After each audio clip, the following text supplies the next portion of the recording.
కొంతమంది పరిస్థితి ఎలా ఉంటుందంటే తమకి ఏం చెప్పారో అదే, అంతకన్నా ఇంకా పెద్ద బుద్ధి పెట్టి ఆలోచించేటటువంటి స్వభావం ఉండదు.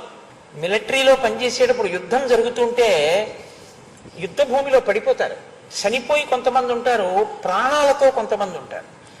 చనిపోయిన వాళ్ళ గురించి పట్టించుకోవాలా, కొంచెం ప్రాణంతో ఉన్న వాళ్ళ గురించి పట్టించుకోవాలా అంటే బతికున్న వాడి గురించి ఎక్కువ పట్టించుకోవాలి. ఎందుకంటే పిఓడబ్ల్యూ అంటారు, అంటే పిడబ్ల్యూఓ, ప్రిజనర్ ఆఫ్ వార్ అని.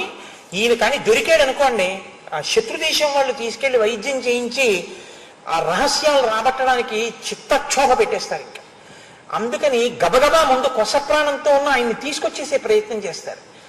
దానికి డాక్టర్స్ని గబగబా ఒకసారి విడిచిపెడితే వాళ్ళు ఏం చేస్తారంటే గబగబా వెళ్ళి ప్రాణం ఉందో లేచో చూసి డెడ్ అలైవ్ అని స్లిప్స్ పెడతారు.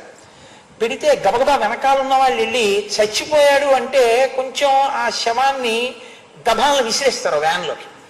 అలైవ్ కొంచెం బతికున్నాడు అంటే గబగబా ఓ స్ట్రెచ్చర్లో పెట్టి ఓ వ్యాన్ ఎక్కిస్తారు.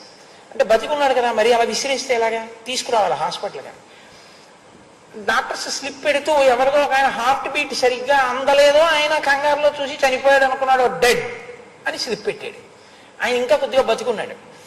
వీళ్ళు తీసుకొచ్చి 2 చేతులు పట్టుకుని వ్యాన్లో విసిరైపోతుంటే ఆయన అన్నాడు, ఐఆమ్ అలైవ్ అన్నాడు. నేను బతికున్నాను అన్నాడు. వీళ్ళు అన్నారు, shut up, it is certified you are dead. నోర్ మోయ్, నువ్వు చచ్చిపోయావని సర్టిఫికెట్ పెట్టేశారు నీ.